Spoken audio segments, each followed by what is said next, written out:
Hi, everyone. Thank you for joining us today for our webinar on taking the power back from the hackers.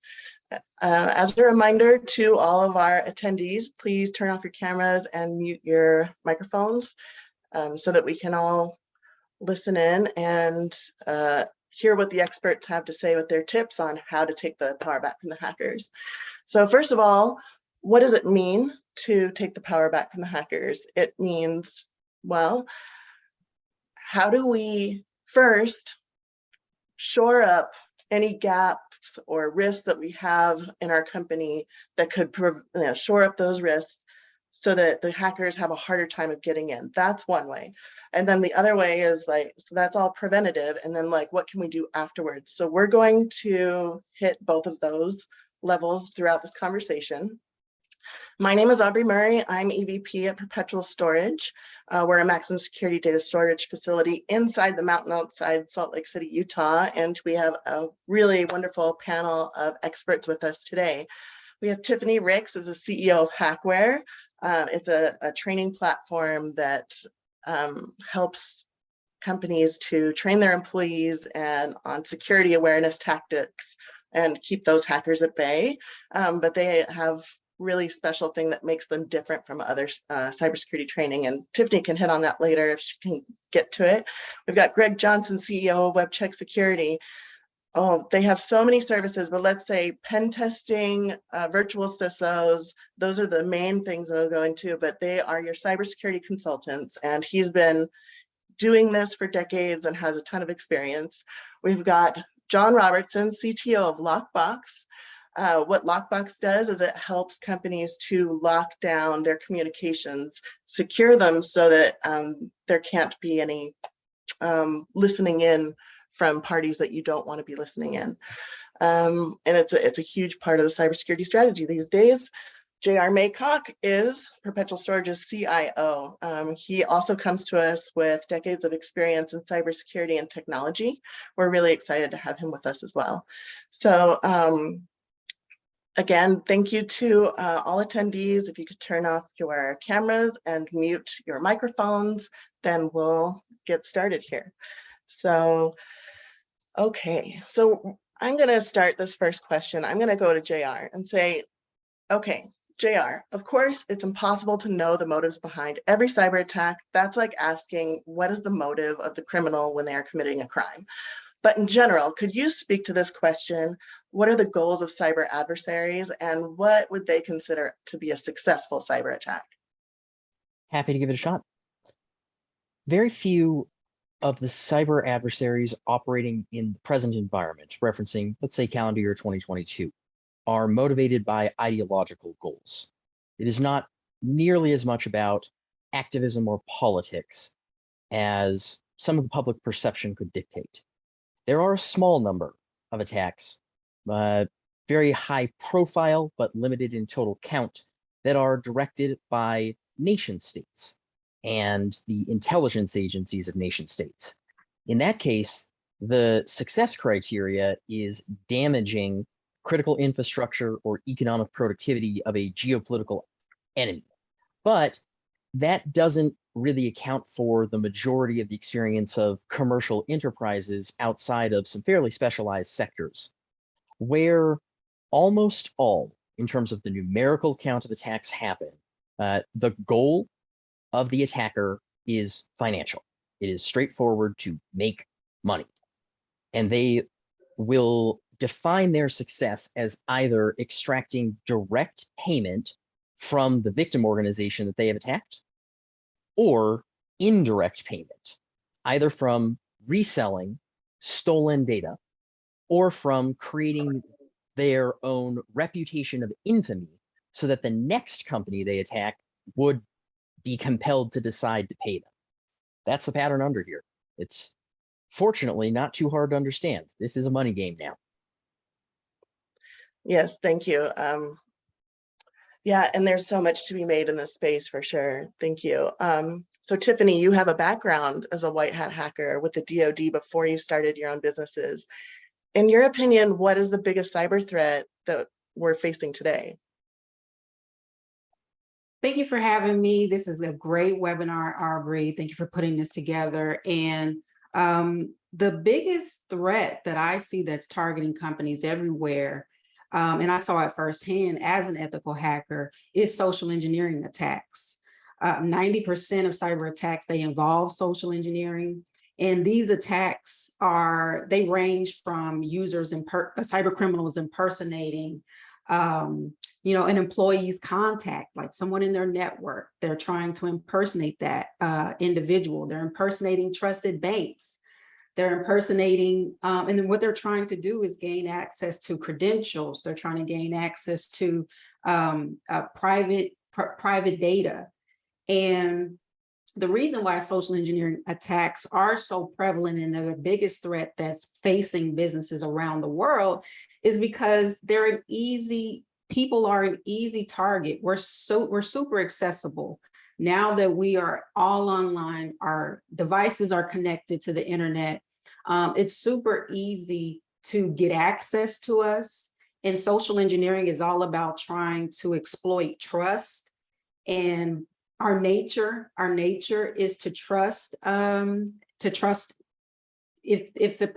an impersonation is happening, you trust that potentially it could be that contact.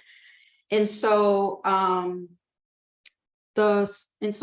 social engineering is that gateway that is related to many other attacks, related to malware attacks. They are related to, when malware attacks, other ransomware attacks. And just to kind of piggyback off the accessibility part, we're 1 in 75 emails are a phishing email. And, what's crazy is almost every organization on average has seen about 700 social engineering attacks target their business annually. So our people through social engineering is the leading threat that I've seen. And when I was a white hat hacker, I could get into any organization through a phishing email. It's so interesting, yeah, how that can happen. I mean, if you don't mind me asking, Tiffany, like what were some of the tactics that you used as a white hat hacker when you were putting those phishing emails together? Well, it's all about the first tactic is you really want to impersonate how a cyber criminal really acts. So the first tactic is a generic message, just trying to see who's going to respond. So a generic phishing message, it's not personalized. You're just trying to cast a wide net and you're trying to see, is there any opportunity to get some bites here? And from there, if no one responds, then you're going to try to learn a little bit more about the organization. And there's so much you can learn about the organization. Organizations are, doing what they're supposed to do. They're trying to build their brand. They're trying to share about news that's going on, a merger or a funding round. That information can be used against an organization because cyber criminals know that there's a lot of movement going on here. And so that can be used to impersonate, another organization that may be a part of a merger. And then the other thing is personal information. There's so much information you can learn about an employee and their organization through LinkedIn. And so using that information where they're sharing, a life event online can be used to try to impersonate someone in their network or brand. And so those are some of the common ways that are used to try to target individuals. And then one of the biggest is business email compromise attacks. And when we talk about when you have cybersecurity insurance, this is one of the biggest payouts. So when a email has been compromised, and then so they're reaching out to all of that email contacts, and they're sending messages and they're impersonating this person's email who has been taken over. This is how, when we talk about trust is exploited, and they're able to send links and get those contacts to click on it, and now there's a malware outbreak potentially. Yeah, for sure. Thank you. Okay, so Greg, your company focuses on a whole host of services, like we were saying before, that include virtual CISOs, pen testing, and gap analysis. So this next question is a really easy one for you. So football, basketball, and other sports have fundamentals. Many companies don't think in terms of cyber fundamentals. So can you share with our listeners what you consider to be the cyber fundamentals of blocking and tackling? You bet, Aubrey. That's such a great question for this time of year. I sat and watched my favorite football team, who will remain nameless in this webinar, miss their tackles and their blocks and overthrowing receivers. And it was a sad thing to watch this past weekend. Many on this call will know which team I am speaking of. But corporately, the same thing happens. We talk to organizations all the time that say, you know, we need to understand how we're doing with cybersecurity, which is a good question to ask. But oftentimes they're looking at cybersecurity in terms of an IT thing that needs to be implemented. We need a couple of technologies here and there, not realizing that it's really about a host of policies and practices, you know, that blocking and tackling. So what we try to steer companies towards is a best practices framework. And that's your blocking and tackling. So frameworks like NIST, which has only been around really since about 2014. The National Institutes of Standard and Technology has been around since the early 1900s. But it wasn't until bad actors were capturing credit cards in 2000 and when was the internet really ubiquitous? In 1994-ish. 1996, people were throwing up e-commerce servers, and finally Visa and MasterCard and JCB and American Express created a coalition, which eventually became the PCI Council. And now things have evolved to any kind of data that can be monetized, which is intellectual property, social security numbers, and all kinds of PII. So these frameworks are not real new, and companies are kind of ignorant of that basic blocking and tackling that wins the ball game. And so what we try to get companies to do is to say, look, let's assess whether or not you are operating according to some of these fundamentals, and let's do an assessment to find out where the gaps are. And often that's Aubrey, such an eye-opener to corporations. It's not just whether or not they've had scans or penetration tests, which we'll talk about, I guess, a little down the road here in this webinar, but it's also about all kinds of practices that they may not realize are leaving them subject to risk to their personal information, risk to their corporate data. So I would say that, the blocking and tackling is really all about NIST or CIS or other governing frameworks. CIS, for example, is a prioritized set of actions that collectively form a defense in depth group of best practices. It mitigates risk. It can mitigate some of the most common attacks. Tiffany's just talked about security awareness. That's part of the framework, a big part of it. And the CIS controls have been developed by a community of really smart people like JR, engineers, IT practitioners over many years that have applied these security practices, and they're globally accepted. And they come from a wide range of sectors like retail, manufacturing, healthcare, education, government, defense, and others. So anyway, frameworks and having the fundamentals, the blocking and tackling, understanding what you're aligning to is very important.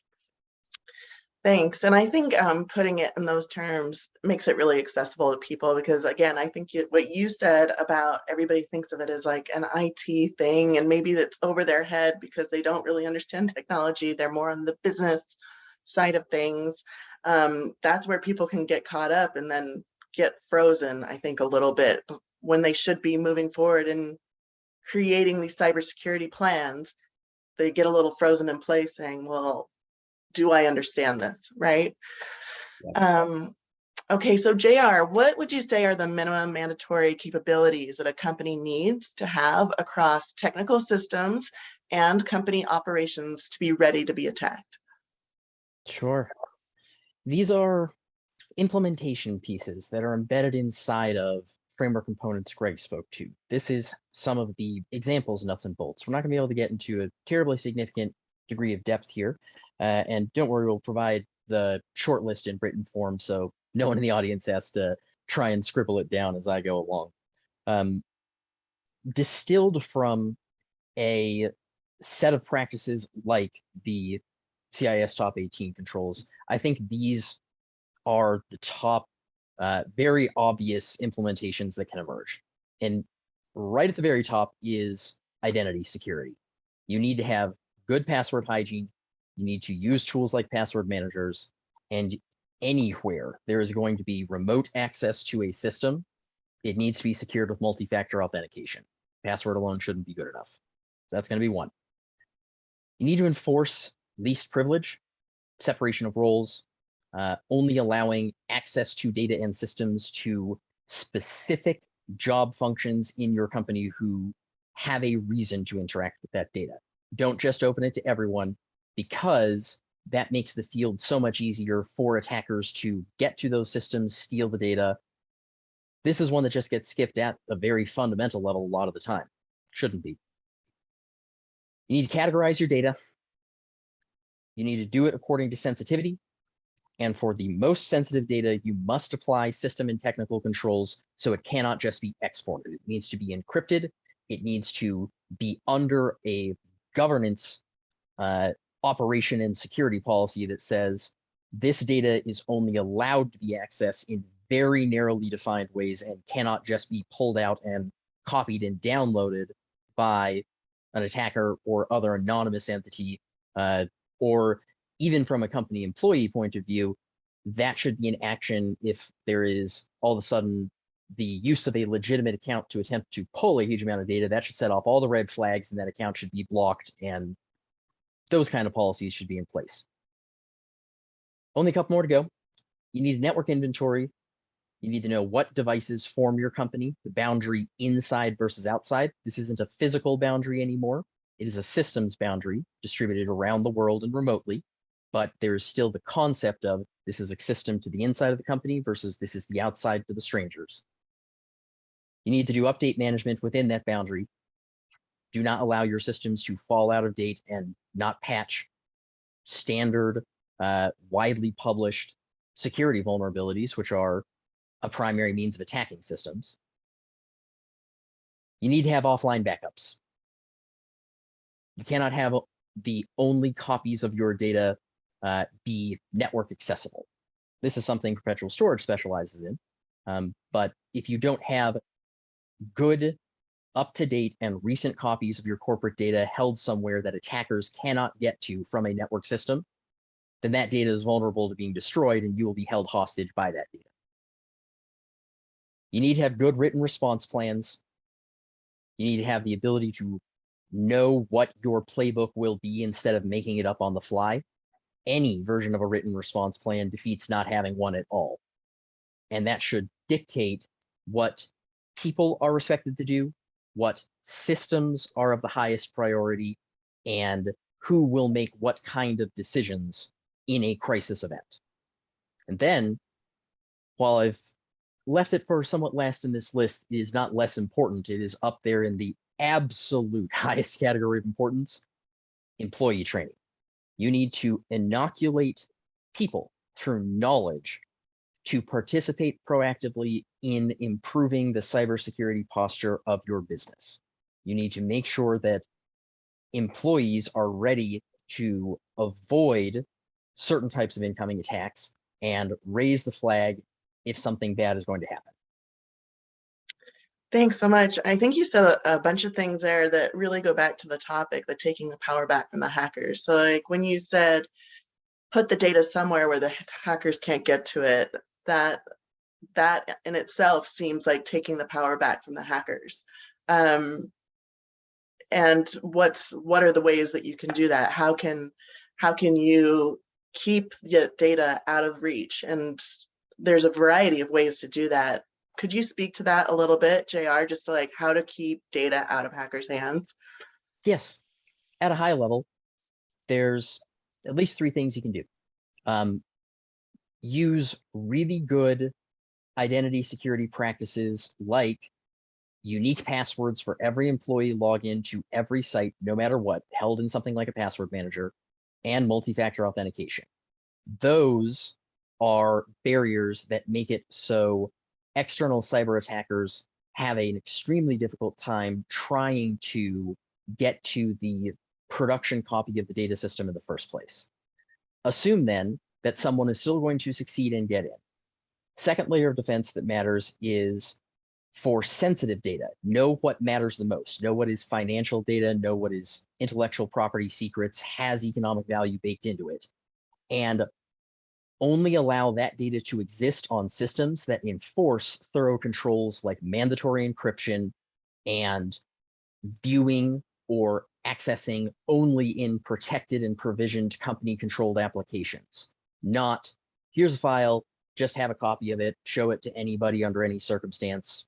It has to be on company device in a specific application, encrypted data only, that blocks export, that blocks copy, and that alerts and shuts down any real-time attempt to get to those batches of data. That's a system control layer.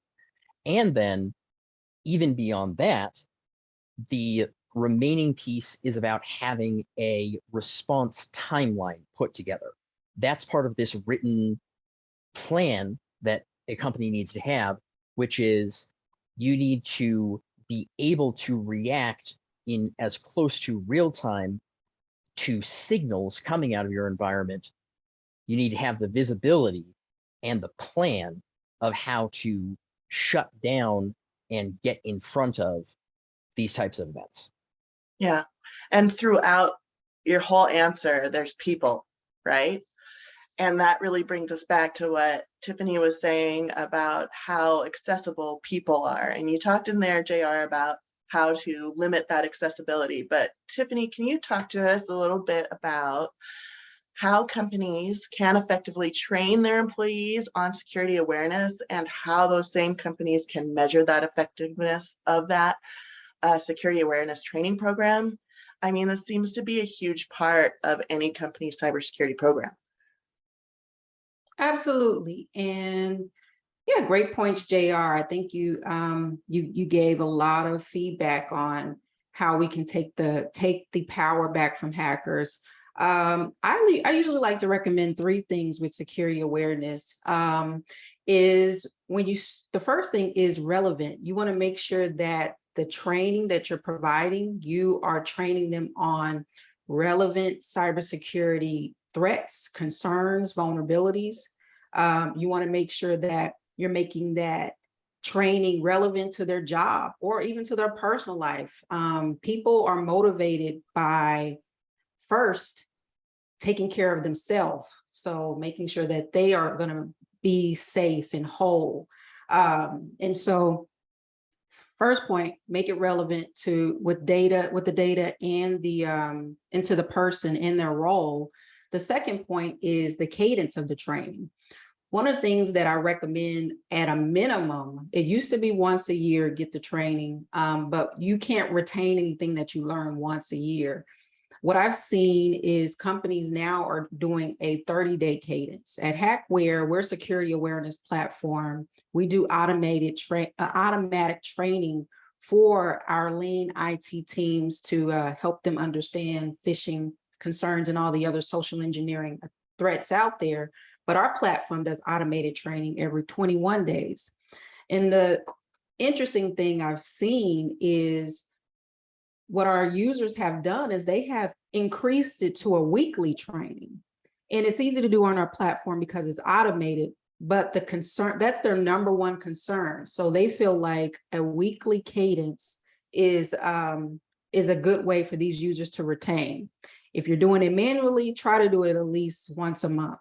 And then the third thing I would say to make security awareness effective is you want to be able to test, are they actually retaining this information? So it's not just videos, but if you do have videos, keep them short. Our videos are 3 minutes or less, but then also let's simulate some attacks. Let's send some phishing emails, some phishing text messages. We have a platform that does that. And let's see, how are they going to respond?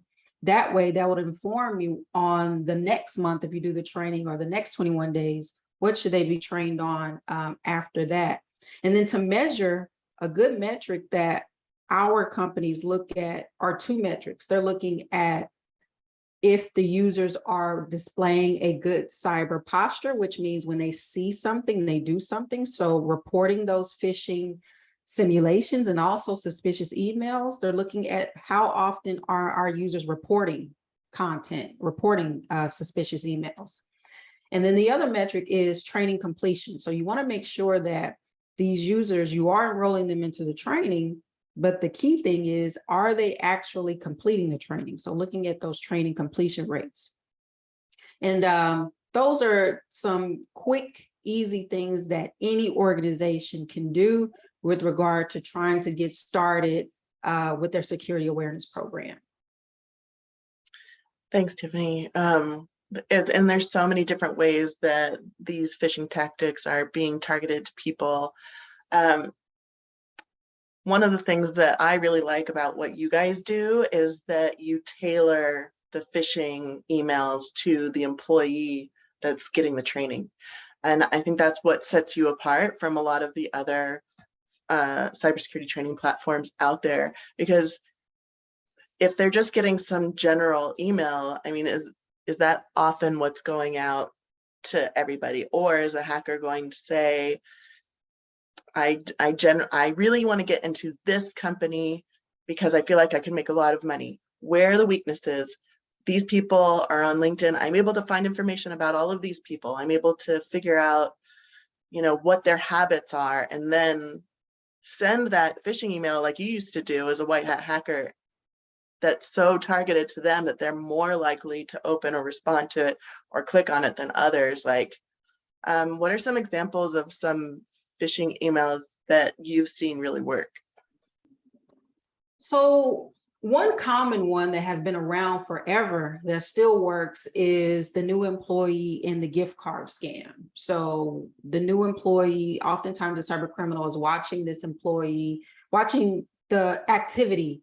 So a life event, this new employee has started at this new organization. This employee has started a new organization. They're going to send them an email impersonating the CEO. So it's a CEO impersonation. And they're saying, I need you to go pick up some gift cards on my behalf. That one has been around forever. It still works. But some of the new attacks that we've seen some where they're trying to, they don't really care. This whole thought process of you have to be, they only target those who aren't tech savvy. That is not the case. They have realized that it's an opportunity, just trying to figure out the right opportunity to target someone. And they can be super brilliant like JR, and JR can get hacked if they find the right time when he's distracted. And so what I've seen is they've moved to other platforms. So they're doing smishing attacks, text message based phishing attacks. So if you get a text message that's more, you're not armed, it's disarming. And they're using, what we have been accustomed to is, using QR codes. We've been doing a lot of training around QR type of phishing attacks. And then we've also seen one of the things that has been exploited is those who are trying to get into the cryptocurrency space. There's cyber criminals that are trying to exploit those. And email phishing is still the #1 way that cyber criminals are getting access to individuals. And so they're trying to target the needs and what's going on in the world. So when COVID happened, there were a bunch of phishing emails about COVID. Right now, there's a bunch of infrastructure type of emails where they're trying to, target those who may be concerned about shortages or, utility concerns. When there was the hurricane and people didn't have access to their utilities, there was power outages, there were phishing emails targeting those vulnerable people who needed relief, needed help. Cyber criminals were targeting them. Yeah, it's so interesting, and to hear about all the different ones, like the recent Uber and Rockstar hacks and things like that as well. Okay, so along the lines of fundamentals, our listeners may not know the statistic, but over 80% of cyber attack attempts target stealing user credentials via malicious misuse of business communications. So John, can you speak to this and help us understand why everyone seems to overlook securing the lines of communication, especially when the statistic is so high? Sure. A lot of what happens, especially as people, they're using their mobile devices more and more, communications tend to spill over from a secure environment to an insecure environment. These phishing attacks come from an open network, right? Anybody can send an email, and the better they make the email look realistic, the easier it is to fall into that trap. And so, part of that as well is, if I need to get this communication out and I need it to go to Tiffany and email's not working, she's traveling, I might just send an SMS because I'll know it gets there. But I'm being oblivious to how insecure SMS is, how easy it is to look at anybody's SMS texts or even block them. Similar with voice cellular calls. So, that's where people stumble into it, is they don't realize that there are other things they could do. And because it's not common knowledge, they then spill over into those insecure environments thinking what else can we do? Yeah, it seems like a lot of it has to do with convenience, right? So when should we be worried about secure communications? Well, and of course, this is something I think about a lot. You really want good habits. I mean, JR talks about having a password manager. Well, that changes your life when you have a password manager. It increases your security. If you're in the habit of doing things securely, even trivial things, then you won't accidentally shift gears. If you're using secure communications, even for trivial things, if you have the opportunity to need to do something secure, you're already using secure communications. So that, I guess that's part of the point, is some of that hygiene with passwords also applies to communications. Yeah, for sure. So do you think, just thinking about real world implications, could secure communications be a supply chain issue?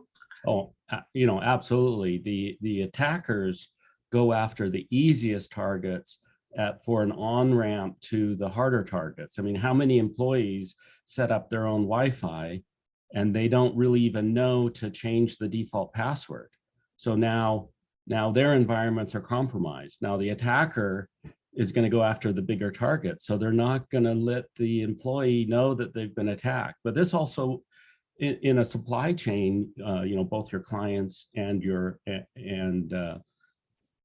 both your own clients, but ones where you're a supplier to another company, if the attacker can get into your environment and maybe compromise your email server, they don't want you to know that you're compromised, because they're after your clients to get them to pay fake invoices or to get them to do fake loans. They're always going to go after the bigger target. And so as you sit back and you look at all the people you communicate with, some of those people are bigger targets, which means you're a risk to them if you're not securing your communications with them. Yes, definitely. Thank you. Just so much food for thought there, really. Before I keep going, just a reminder, if anybody has questions who's watching this webinar, you can type it into the chat, and if we have some time at the end, we're going to really try and get to those questions. So, but next, Greg, do you find that your clients often don't know what they don't know?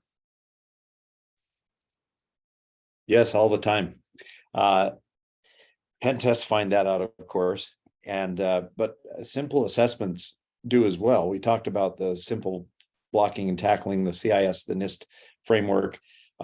Companies often want to certify as SOC 2. That comes with its own list of best practices fundamentals. ISO 27001 is similar, and to a lesser degree, PCI, which is really only about the card holder data environment, but yet has some very prescriptive controls. And when you start doing an assessment on those frameworks, clients often realize that they have holes that they didn't think they had. They may have installed, for example, CrowdStrike or Sophos to protect their endpoints. But let's say JR leaves the company. JR is a smart guy, and he has the keys to the kingdom. And let's say that now this would never be JR because he's super nice, but if he were unscrupulous and he wanted to use those keys to the kingdom because they weren't retired immediately, to go in and exfiltrate data, all of the PSI client lists, and then go start his own company and market to those clients. This kind of thing happens all the time. And what that speaks to is simple HR cybersecurity policy, onboarding and offboarding. And that's just one very simple example of things that clients don't know that they don't know, right? It's that unknown. And so we go in and we find probably a dozen layers of things like that, most of them policies and practices, such as the aforementioned, that leave companies vulnerable. But penetration tests are a great example of that as well. So many companies do know that they have unknowns, so they'll hire us to come in. We have some really smart people like Tiffany that are ethical hackers, and they will come in and they will do penetration tests. I asked some of our guys recently, what's some of the cool stuff you're finding? And the interesting thing is, you think of Tiffany's response of some of the same old tactics are working, and technologically wise, that's the same thing. One of our pen testers recently found an insecure Java web token, which allowed complete account takeover on a web application that he tested recently. And that's a simple thing to fix, but a very critical risk vulnerability. Another one said, I'm still finding SQL injection, and what that means for the layperson. A lot of people on this broadcast know what that is, but for the layperson, it's just getting to a database that you shouldn't be able to get to using injecting garbage code. And so there are a lot of unknowns that we find, and some of them are very, very simple.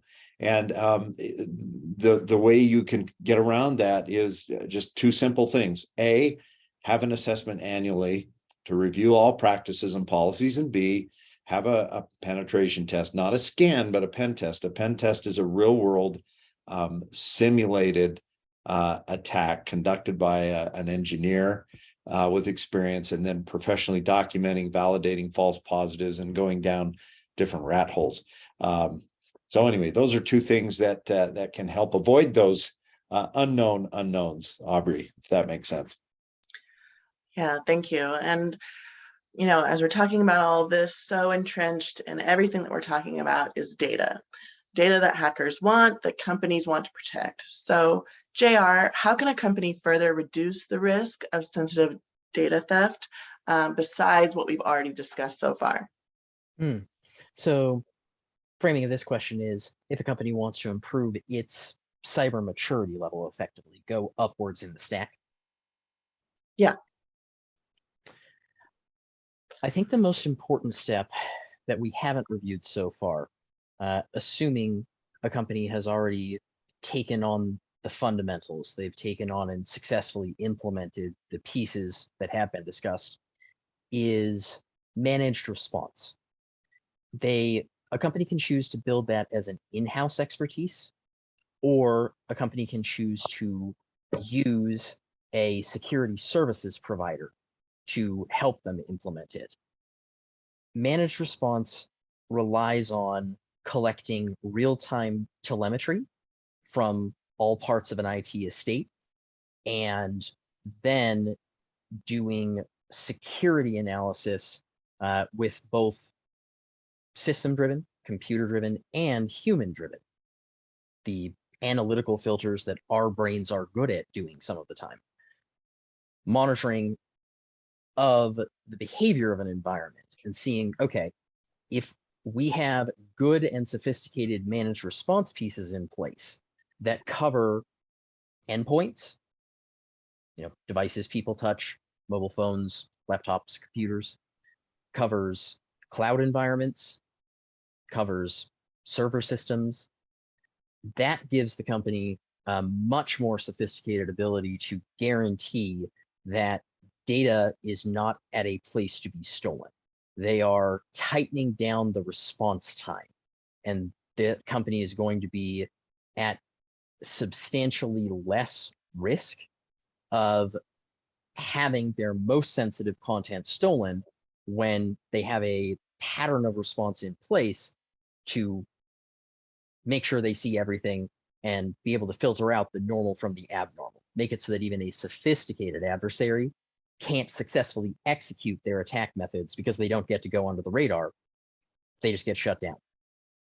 Yeah, it seems to bring to mind just like different levels of, not just levels of access, but ways of access that people need to keep in mind, right? Mm-hmm. Okay, cool. Okay, so we spent the majority of the webinar talking about what to do in order to take the power back from the hackers before a cyber attack takes place.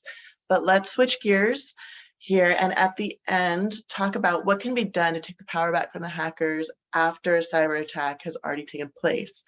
So let's set the stage here. A cyber attack has taken place and the company is contacted with a ransom demand from the hacker. And if the company doesn't pay the hacker could do a few things depending on the company and the type of data that's been stolen. They could delete the data, they could sell the data on the dark web, they could post the data publicly, etc. So, JR, should a company pay the ransom? Pretty much unconditionally no, Aubrey. There has been different lines of thought on that over the evolution of action in the past 10 to 15 years. But to be very straightforward of where the modern operating environment needs to be, no. It is net worse to pay the ransom, and there is very little guarantee of any success of return of that data. Paying the ransom is handing over the power, and it is a very, very close guarantee that that is not the only time you're going to be made to pay either that same group or some close ally of theirs for the same ransom. Don't give in and pay it. No, that's level one. Awesome.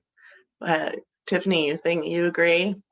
Miss used to be a white hat hacker. Well, it depends on if you should pay it. So if you don't have the ability to, restore the data and get that data back, or if all your backups have malicious software in it and all of them are corrupted, then I think you do have to. I think there are times when it makes sense to pay the ransom. But the key thing is, if you have to pay the ransom, you can negotiate that ransom. And if you have cybersecurity insurance, you don't have to do the work of trying to negotiate, trying to figure that out. The insurance company can handle that. But I would say, I definitely would agree with JR. If you have the backups and you have, your data and you can get that back and you're sure there aren't any, dormant malware software in those backups, then yeah, you don't have to pay it. But I know too many who haven't been in that scenario and they've had to negotiate to get access to their data. I mean, last year there was, they try to target industries where it is, and the downtime of not being operational is a huge problem, where it could be a revenue loss, opportunity, or it could be, there was COVID and there was research that was, taken and they didn't have access to. And so it was about trying to make sure that people could get healed. So I think it depends. on paying out that ransom. Yeah, and I think that you know, there's a good point there that you're not guaranteed that if you pay the ransom, you're actually going to get it back. Um, and and so then it's still hard, right? But on the one hand, you're not guaranteed, but on the other hand, do hackers decide, hey, if they pay the ransom, I am going to give it back to them, so that when I hack people in other places at other times, they're more likely to pay me, you know, because they'll know that I'm more likely to pay them back. Or I guess I'm not really sure what I'm trying to say here, but it just, I wonder if there's some kind of code that goes on in the world of hacking where you're kind of going, okay, well, we want people to believe us when we say that we'll give them back their data. I don't Yeah, know. what I've seen is it's a business. And, you know, for those who are in the business of taking over devices and holding them for ransom, taking over data and holding them for ransom, it is their reputation on the line that if these individuals pay, then I need to make sure that I give them the instructions on how to unencrypt the data and get it back.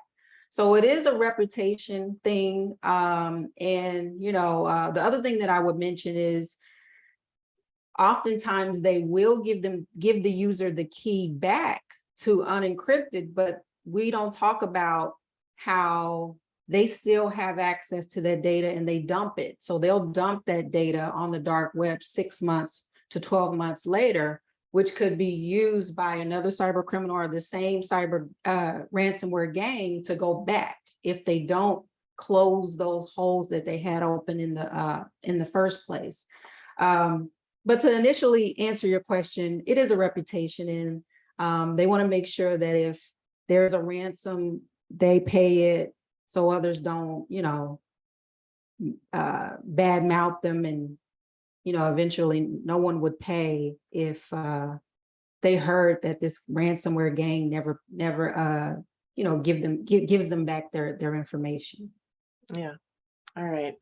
Thanks. Okay, so Greg, what do you think companies should do in the first few hours of the response to a cyber attack? And that the answer to that's going to depend too on the scenario. But let's say that there's been a clear indicator of compromise and data compromise, right? Which could be bad, either intellectual property or PII, PHI, PCI. So, you know, I like to use the analogy, first of all, of a training for a marathon. You're out running, you've been running for several weeks, all of a sudden something tweaks and you go, oh man, we'll stop. Don't injure it further. So shut down your machines, power down, turn off the servers until you can figure it out. If it's a clear indicator of compromise with data breach, you need to contact your attorney. And this is where a lot of companies go wrong, is they don't have a relationship with a cyber attorney.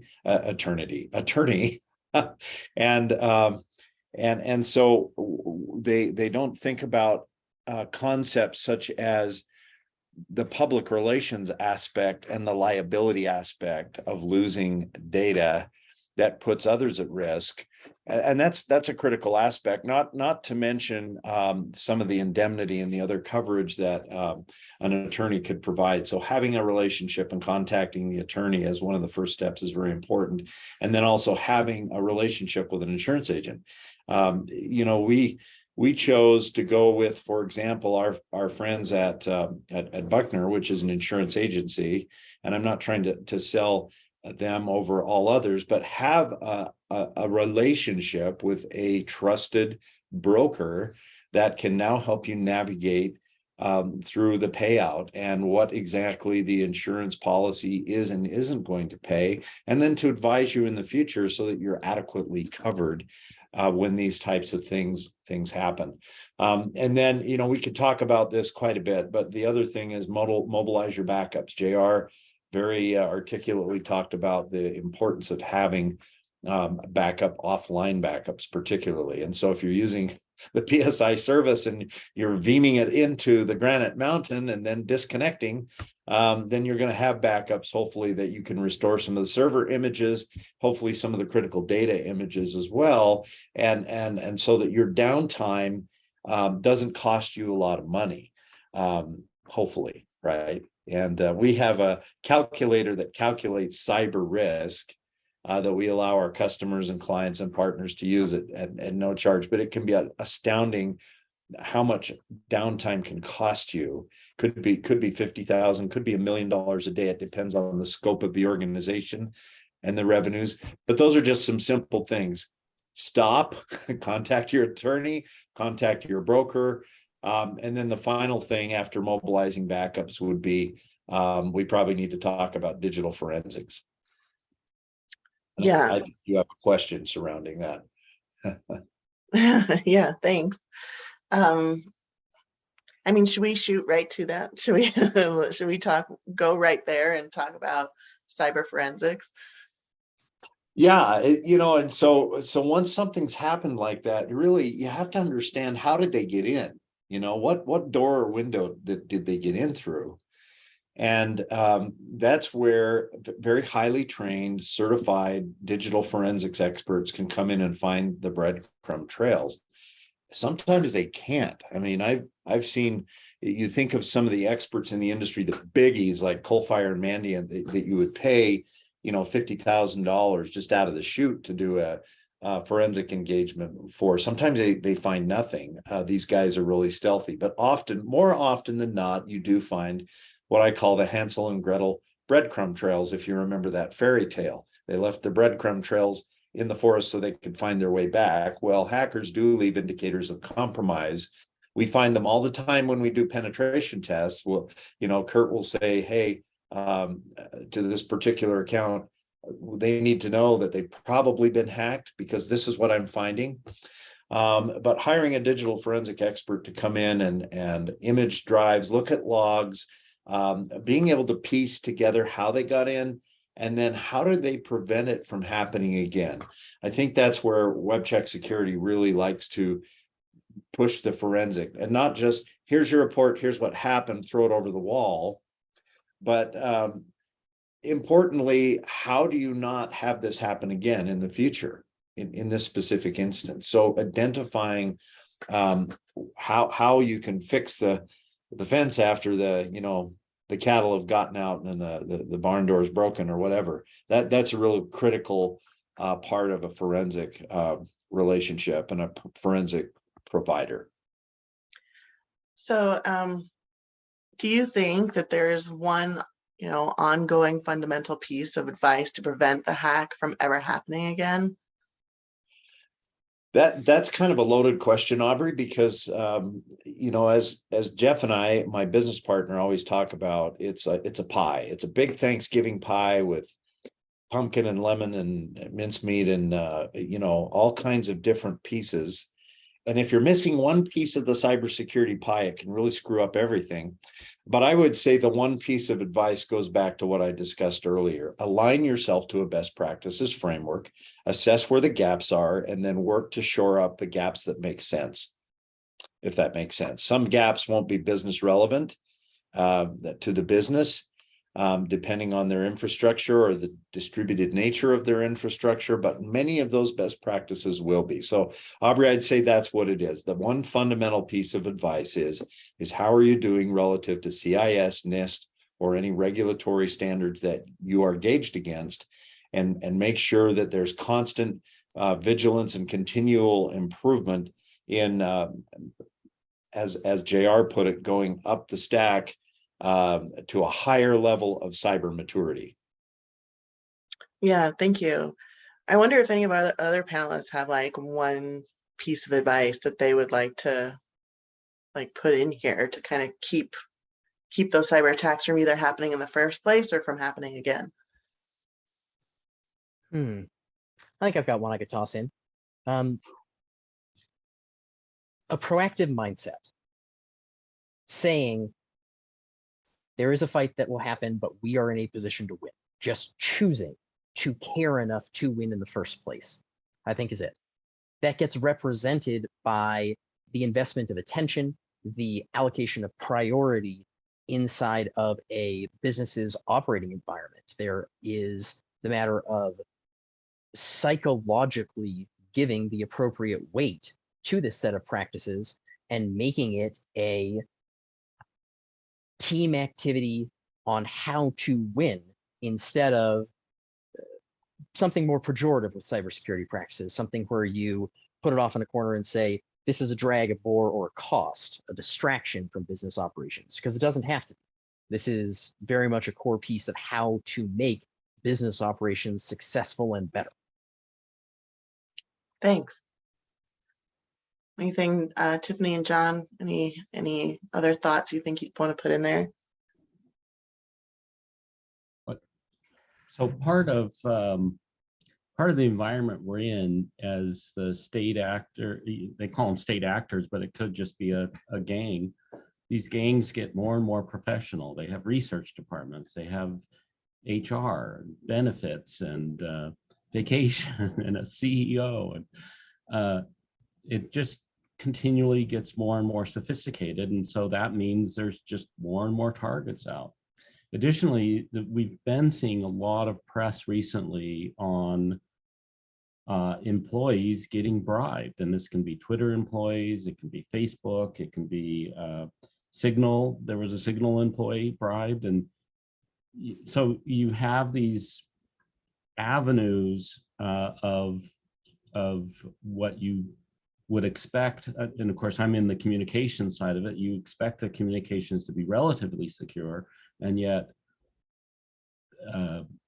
Facebook's a big target. And so, if you can get 1,000 companies, if you can get, Twitter lost 5.4 million of their users' data. So that's a big target. And so, if you can bring that closer to home, if you can do the PSI and the web check, and so you get a local environment, and with Lockbox, where we put the keys in your hands instead of in what would be a big company's hands. So doing those measures reduce your what would be called the attack surface. It makes you less of a target, and there's any number of things that help that. And I think everybody on this panel has something that they offer to make the system more secure, more healthy, less susceptible to attack.